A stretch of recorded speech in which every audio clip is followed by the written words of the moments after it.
Hola, vamos a iniciar el día 121 de nuestro reto con la siguiente frase: Dios quiere sorprenderte. Escuchen la siguiente historia de un pastor en su testimonio. Él contaba que a los 18 años empezó a leer todo el Nuevo Testamento con el propósito de desmentir el cristianismo. Mientras lo leía, le sorprendió descubrir de que lo había convencido de que era cierto. Lo último que quería hacer era convertirse en cristiano. Pensó que arruinaría su vida y la haría aburrida al rechazar cualquier tipo de diversión. Sin embargo, al saber en su corazón que era verdad, sintió que no tenía otra opción que decir que sí a Jesús. En el momento que lo hizo, usando las palabras que eligió C.S. Lewis para describir su propia experiencia de encontrar a Jesús, fui sorprendido por la alegría. Desde entonces, Jesús nunca ha dejado de sorprenderlo. Dios es el Dios de las sorpresas. Jesús constantemente sorprendió a sus seguidores y quiere seguir sorprendiéndote. Busquemos Salmos 54 y leámoslo. Plegaria pidiendo protección contra los enemigos. Al músico principal de Nehinot, masquil de David, cuando vinieron los cifeos y dijeron a Saúl: ¿no está David escondido en nuestra tierra? Oh Dios, sálvame por tu nombre y con tu poder defiéndeme. Oh Dios, oye mi oración. Escucha las razones de mi boca, porque extraños se han levantado contra mí y hombres violentos buscan mi vida. No han puesto a Dios delante de sí. He aquí, Dios es el que me ayuda. El Señor está con los que sostienen mi vida. Él devolverá el mal a mis enemigos, córtalos por tu verdad. Voluntariamente sacrificaré a ti, alabaré tu nombre, oh Jehová, porque es bueno, porque Él me ha librado de toda angustia y mis ojos han visto la ruina de mis enemigos. En el Salmo 54, Dios nos dice: sorprendido por la ayuda de Dios.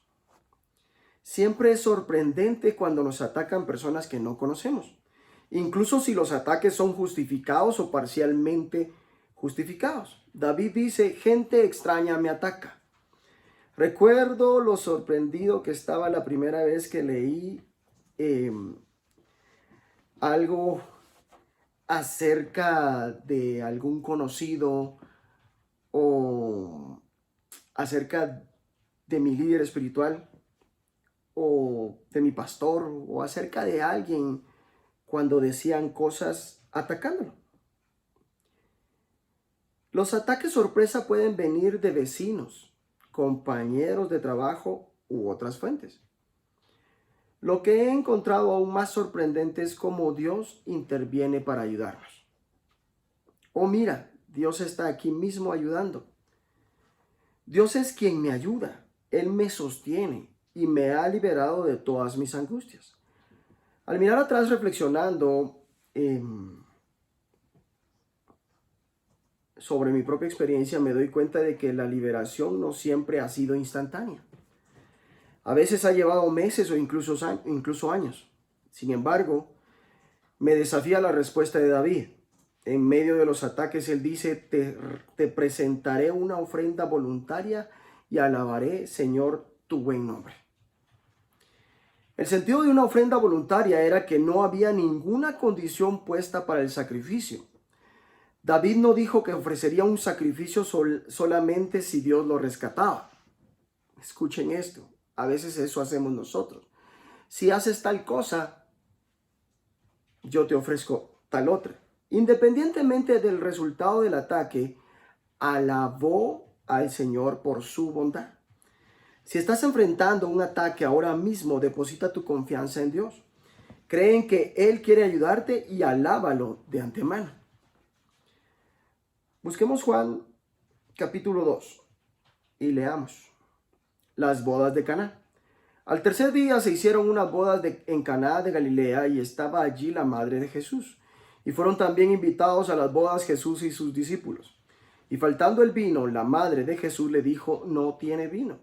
Jesús le dijo: ¿qué tienes conmigo, mujer? Aún no ha venido mi hora.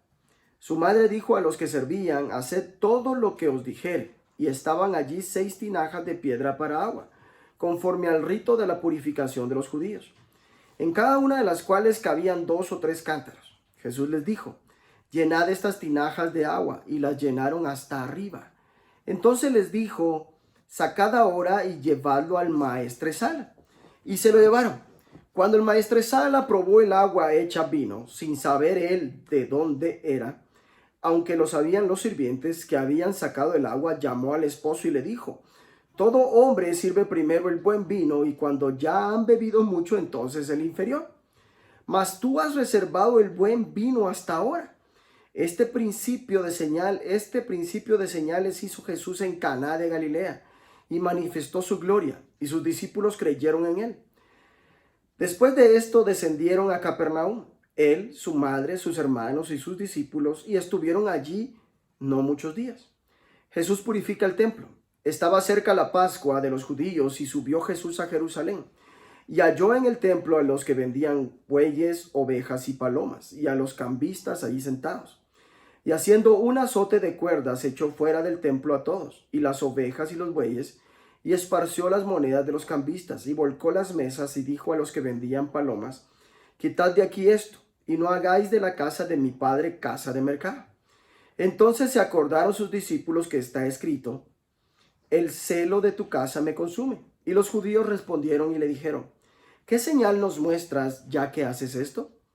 Respondió Jesús y les dijo: destruid este templo, y en 3 días lo levantaré. Dijeron luego los judíos: en 46 años fue edificado este templo, y tú en 3 días lo levantarás. Mas él hablaba del templo de su cuerpo. Por tanto, cuando resucitó de entre los muertos, sus discípulos se acordaron que había dicho esto, y creyeron la escritura y la palabra que Jesús había dicho. Jesús conoce a todos los hombres. Estando en Jerusalén en la fiesta de la Pascua, muchos creyeron en su nombre, viendo las señales que hacía. Pero Jesús mismo no se fiaba de ellos, porque conocía a todos, y no tenía necesidad de que nadie le diese testimonio del hombre, pues él sabía lo que había en el hombre. San Juan, en el capítulo 2, también nos dice que debemos estar sorprendidos por Jesús. El ministerio de Jesús estaba lleno de sorpresas. Jesús te está llamando constantemente a profundizar en tu vida en Él. Quiere sorprenderte de nuevas maneras. Abundancia sorprendente. Algunos podrían sorprenderse no solo de que Jesús y sus discípulos fueran invitados a fiestas, como este banquete de bodas, sino también que aceptaran y asistieran. En aquella época, las fiestas de bodas duraban aproximadamente una semana. Eran momentos de gran júbilo y regocijo donde la gente vestía sus mejores ropas, se regocijaba, cantaba, bailaba, bromeaba, se reía y se divertía. Quizás lo que es aún más sorprendente es que en lugar de condenar a aquellos que bebieron vino, Jesús transformó más de 120 galones de agua en el mejor vino. Jesús hace las cosas en abundancia. Él quiere darte más y más vida y alegría. El simple hecho de contarle a Jesús cuál era el problema, ya no tienen más vino, y seguir sus instrucciones, hagan lo que Él les ordene, condujo a este sorprendente milagro. Jesús no solo respondió a la necesidad, sino que lo hizo superando cualquier cosa que pudieran haber esperado o incluso imaginado. El encargado del banquete se sorprendió cuando probó el agua convertida en vino. Esto también puede verse como una representación de nuestras propias vidas. Jesús convierte el agua de una vida sin Él en el mejor vino de una vida con Él. Pensé que seguir a Jesús significaba una vida diluida. En realidad es todo lo contrario. Jesús nos sorprende constantemente enriqueciendo nuestras vidas. Vemos aquí en particular cómo enriquece las bodas y desde luego los matrimonios. Él puede convertir el agua de un matrimonio corriente en el vino de un matrimonio enriquecido. Jesús transforma la fatiga y la tristeza en plenitud de gozo. Por medio de este milagro, Jesús reveló su gloria y sus discípulos creyeron en Él. Para muchos, esto tuvo que ser una revelación extremadamente sorprendente. Pasión sorprendente. Jesús sorprendió a todo el mundo cuando entró en los atrios del templo y se encontró con personas vendiendo ganado, ovejas y palomas, así como a otros en mesas cambiando dinero. Los prestamistas también estaban allí en toda su fuerza. Hizo un látigo de cuerdas y los echó a todos del templo. Les increpó: saquen esto de aquí. ¿Cómo se atreven a convertir la casa de mi padre en un mercado? Sus discípulos recordaron las palabras: el celo por tu casa me consumirá. Estamos rodeados de mercantilismo y de imágenes seductoras. Las iglesias están siendo reemplazadas por enormes centros comerciales. Existe el peligro de adorar el dinero y el comercio. En aquel entonces se experimentaba la fortísima tentación, igual que se experimenta hoy en día, de pensar de hacer dinero interfería con la adoración a Dios. Por supuesto, hay un aspecto material necesario para hacer posible la adoración, tanto en el templo de Jerusalén como en las iglesias de hoy. Sin embargo, cuando el dinero se convierte en el centro de nuestro enfoque, estamos en serios apuros. La pasión que mostró Jesús en este asunto sorprendió a la gente. Morada sorprendente. Jesús redefine el templo. El cuerpo de Jesús es el verdadero templo. Les expresa: destruyan este templo y lo levantaré de nuevo en 3 días. El verdadero templo será destruido, pero Dios lo reconstruirá en 3 días. A través de la resurrección, están sorprendidos y no pueden entender esto. Así que le preguntan a Jesús cómo piensa que puede reconstruir este templo en solo 3 días, pero Juan añade: el templo al que se refería era su propio cuerpo. El templo era importante porque era la morada simbólica de Dios, era donde Dios y la humanidad se encontraban. Estas palabras sorprendentes de Jesús nos muestran que Él mismo es el nuevo templo. Él es la morada de Dios en la tierra. A través de Jesús ahora estás llamado a ser el hogar y la morada de Dios. Tu cuerpo es el templo del Espíritu Santo. 1 Corintios 6:19. Sabiduría sorprendente. Cuando las personas vieron los milagros que Jesús realizó y lo que estaba haciendo, muchos creyeron en su nombre. Aunque Juan señala que Jesús no les creía porque los conocía a todos. No necesitaba que nadie le informara nada acerca de los demás, pues él conocía el interior del ser humano. Es sorprendente leer que Jesús no confió inmediatamente en aquellas personas, especialmente cuando leemos que el amor siempre confía. 1 Corintios 13:7. Jesús es realista acerca de la naturaleza humana. Tendemos a buscar el cónyuge perfecto, los padres perfectos, los hijos perfectos, los amigos perfectos y la iglesia perfecta. Pero nada de eso existe, pues todos somos seres humanos defectuosos. Reconocer esto nos ayuda a ser más realistas, a decepcionarnos menos y a ser más tolerantes en nuestras relaciones. Necesitamos la sabiduría de Jesús en nuestras relaciones y trato con los demás. Necesitamos equilibrar la sinceridad y la confianza amorosa con la sabiduría y la comprensión del corazón humano. Busquemos Josué y leamos los siguientes capítulos. Empecemos con Josué 19. La segunda suerte tocó a Simeón para la tribu de los hijos de Simeón conforme a sus familias. Y su heredad fue en medio de la heredad de los hijos de Judá. Y tuvieron en su heredad a Beerseba, Seba, Molada, Azar, Sual, Balá, Esem, El-Tolad, Betul, Orma, Siclac, Bet-Marcabot, Azar, Susa, Bet-Lebaot y Saruén, 13 ciudades con sus aldeas. Aín, Rimón, Eter y Asán, 4 ciudades con sus aldeas, y todas las aldeas que estaban alrededor de estas ciudades hasta Baalat Beer, que es Ramat del Negev. Esta es la heredad de la tribu de los hijos de Simeón conforme a sus familias. De la suerte de los hijos de Judá fue sacada la heredad de los hijos de Simeón, por cuanto la parte de los hijos de Judá era excesiva para ellos. Así que los hijos de Simeón tuvieron su heredad en medio de la de Judá.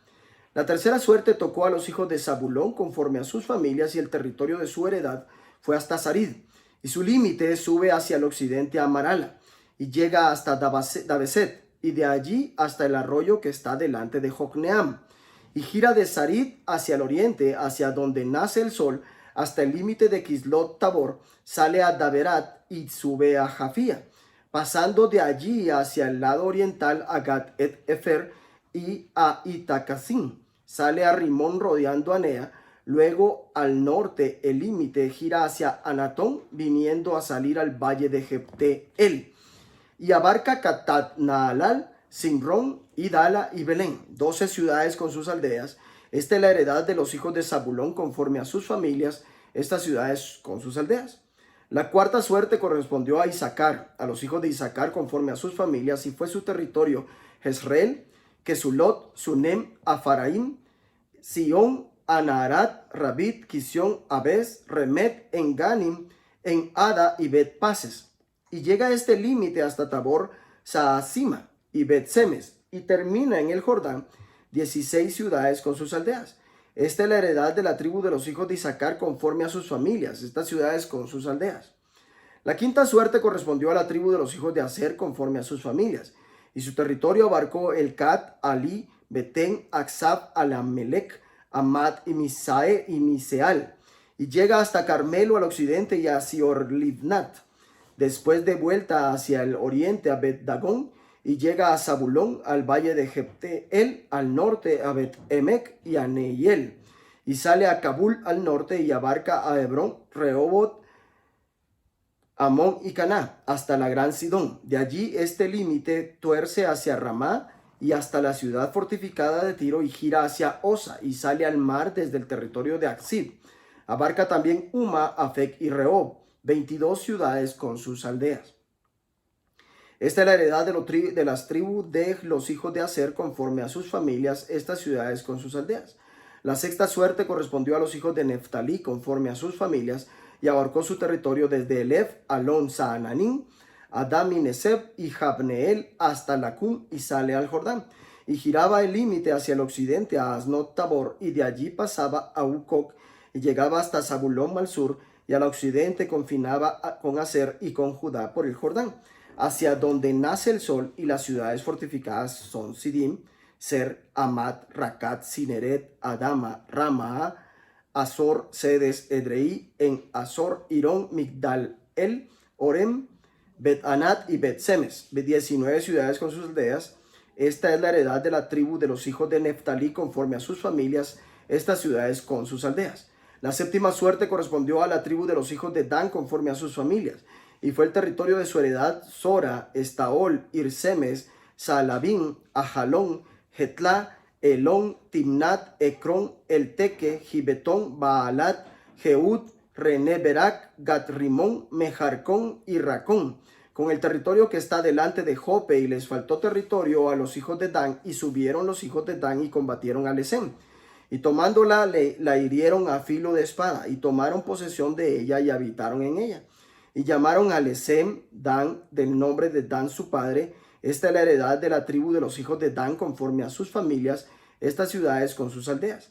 Y después que acabaron de repartir la tierra en heredad por sus territorios, dieron los hijos de Israel heredad a Josué, hijo de Nun, en medio de ellos, según la palabra de Jehová, le dieron la ciudad que él pidió, Timnat Sera, en el monte de Efraín, y él reedificó la ciudad y habitó en ella. Estas son las heredades que el sacerdote Eleazar y Josué, hijo de Nun, y los cabezas de los padres entregaron por suerte en posesión a las tribus de los hijos de Israel en Silo, delante de Jehová, a la entrada del tabernáculo de reunión, y acabaron de repartir la tierra.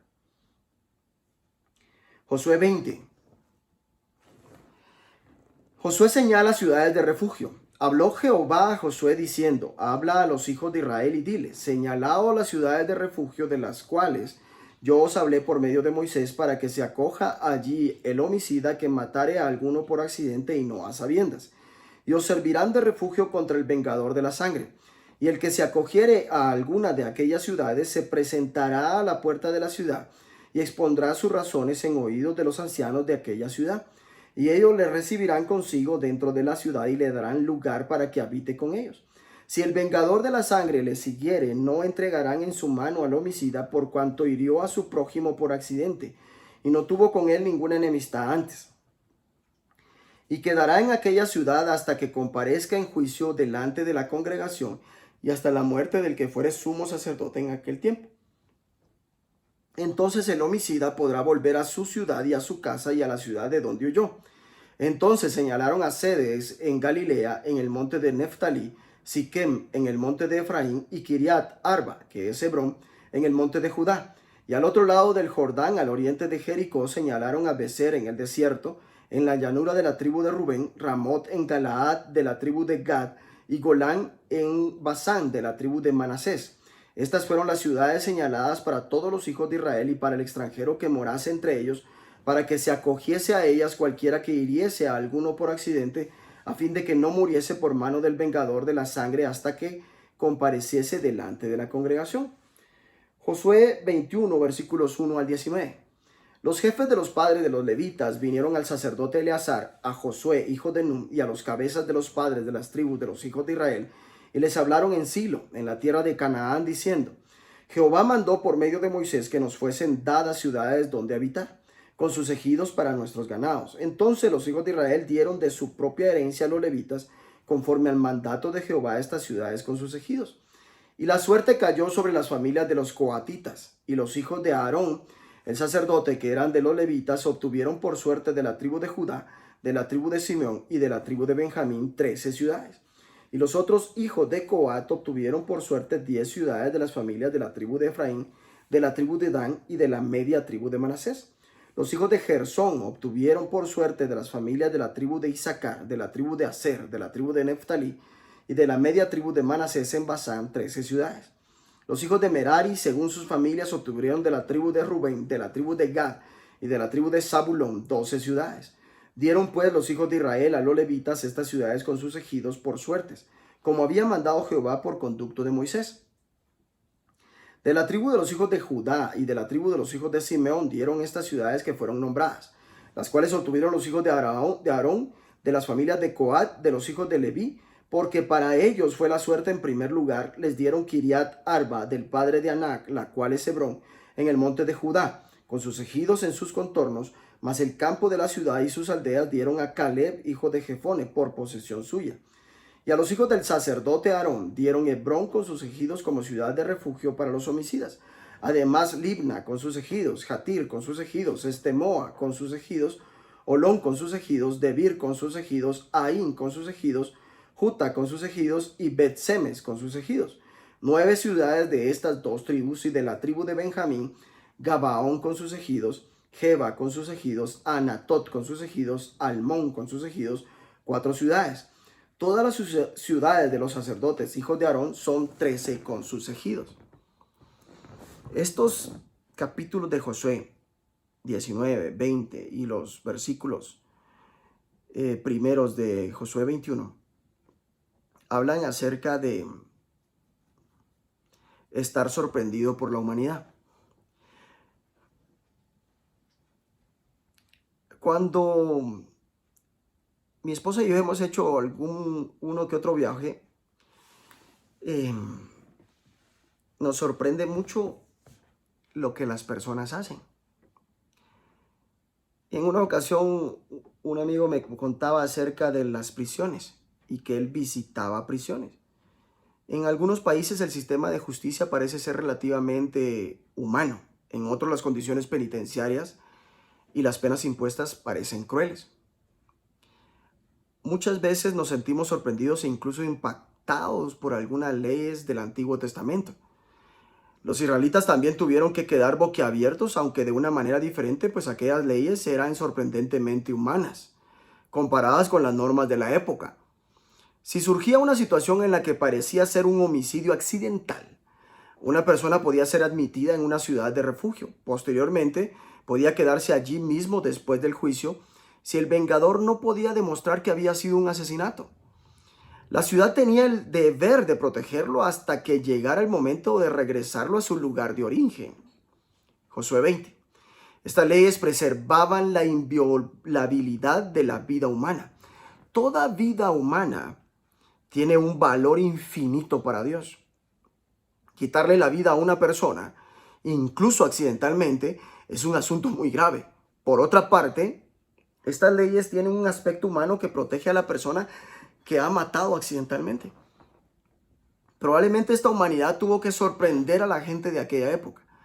Como pueblo de Dios hoy debemos, por supuesto, tener pasión por la justicia y las leyes justas, disuadir y reducir el crimen, pero también debemos procurar que nuestros sistemas de justicia sean humanos.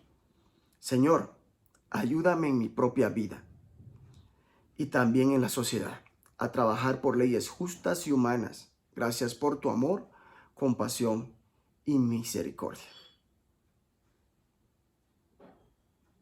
Que Dios te bendiga.